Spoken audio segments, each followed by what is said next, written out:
Hey guys, I know with my last horse race test video, some of y'all that aren't on Twitter may not have expected this. You may be a little bit confused. Well, that video was not a lie. The race tests are over, and now the real races are beginning. So let me quickly walk you through the events of the past week. So as I said in the last video, the last race was on April 25th and it ended quite tragically. Because people like me were so heartbroken, we held on to the copium that maybe there could be more races. And 4 days later, on the 29th, Blake Andrews released this teaser for an announcement the next day. So of course, the hope for future races had been reignited. I also low-key wanted this to be an announcement for like a merch drop or something, but my bank account's probably glad that it wasn't. The very next day, a trailer dropped. I'll let you see for yourself.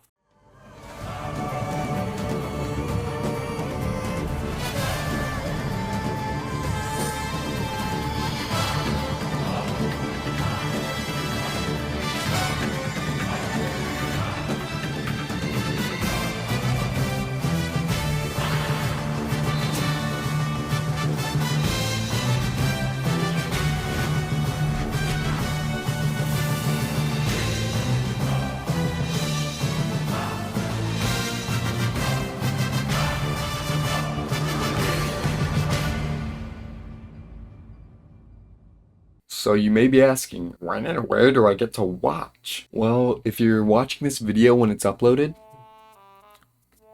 8 hours from now. That's right, it's today, May 3rd at 7 p.m. Eastern Time. It'll be on Lumpy Touch's YouTube channel, not Blake Andrews' Twitter account. So make sure you know how to get there. I'll leave a link in the description. Personally, I cannot wait. Of course, I'm gonna make a video once the tournament's over going over everything that happened, because y'all seem to really like that type of thing. But today, just as a celebration that horse races are back, I'm gonna rank the horses we currently have. And yeah, I know this is my second ranking video in a row. I promise this isn't going to become a thing. For the rankings, it isn't based on any specific category. It's just really however I feel about them in general. So a combination between their skills, personality, looks, all of it lumped into one. And if you do agree with my rankings, please yell at me in the comments. I'm pretty sure it boosts me in the algorithm. I don't really know how that works, but I just want to jump right into it. So first of all, I just have to get this out of the way. Jovial Merriment, S tier. If you watched any of my previous videos, you knew this was coming. This was inevitable. Y'all know how I feel about her. She cannot be beat. She literally has the best record of anyone. And I know, I can already sense the comments saying that it was Jovial Merriment's fault that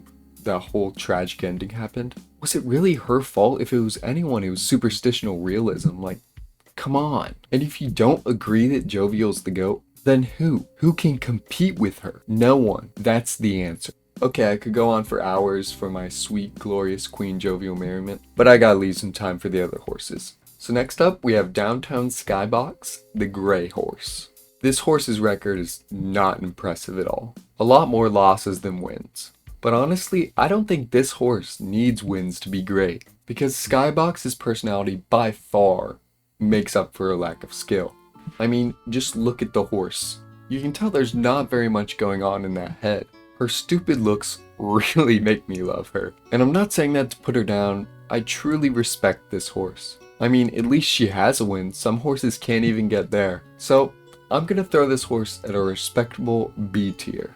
Third, we get to Bulletin Board, the blue horse. So if I'm completely honest, I just don't like this horse. I know there are several diehard Bulletin Board fans that are probably getting pissed at me right now. I'm sorry, it's just the way it is. I'm not gonna like every single horse. And honestly, it has nothing to do with her record or anything else like that. It's the feet.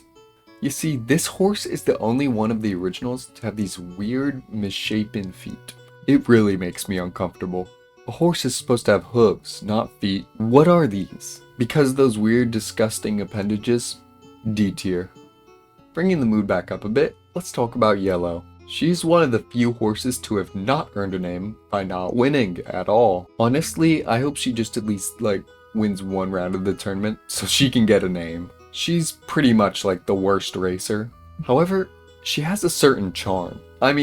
Look at that smile. Her charisma has won me over. Maybe it's just because I love to see jovial merriment in a happy relationship, but I just can't put her bottom tier. Because of that, firm C tier. Next up, Resolute Mind Afternoon. I literally have nothing to say for this horse. She's just boring.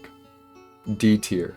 Moving on, we have her pink sister, Comely Material Morning. I actually love this one. First of all, I love her design. She looks like one of the dogs with the long nose, or like Brian Griffin with the messed up snout, if you know what I'm talking about. Overall, just a pretty different looking face. But that's not it. Something charming to me is her love of apples. Every race where carrots were the goal, she was a bumbling fool. She was getting nowhere close to the prize. The one race where they swapped to apples instead, Comely Material Morning was on her A game. Which is honestly so hilarious to me. Because of that, I'm giving her A tier. Next, Doorknob. Not the best horse, not the worst horse, just kind of average. I mean, taking in that design, it kind of makes sense. Comparing her to all the other horses, she's the most similar to like a regular horse, like the brown fur and the tail. She's just pretty average, but I like her a little bit, so I'll bump her to B tier. Now a more complicated horse, Cyan. So as we all know, she's had a really hard time with everything she's been through. I have a whole video on it if you want to go check it out. To be completely transparent, I didn't really like Cyan in the beginning. They were just kind of a loser. But after all that happened, I couldn't help but grow fond of her. Because of that, I'm gonna put her somewhere where she can't be hurt anymore, up to A tier. Finally, the last of the main horses, Superstitional Realism. Now, to be completely honest, I'm not a fan of her. Her betrayal of Cyan is really what caused all the weird nightmare stuff to happen, and I'm kind of holding that against her. And then when Jovial comes to help her find Cyan, she just acts like a complete nincompoop, playing around, not even trying to get to the prize. A lot of people blame Jovial, but it's definitely Realism's fault. C tier. Now, I'm not going to spend much time explaining this. The three named nightmare horses suck. These are a Mysterious Figure, Garbage Bin, and Nighttime Knife Mare. I purposefully saved F tier specifically for them. That is my complete list. Let me know what you would change in the comments. But yeah, get ready for tonight when we get to watch some new races. Also, I just have to say I'm sorry about the current setup. I promise things will be normal soon. I'm just like kind of in the middle of moving, so everything's kind of hectic. Thanks for watching. I'll see you on the next one. Subscribe.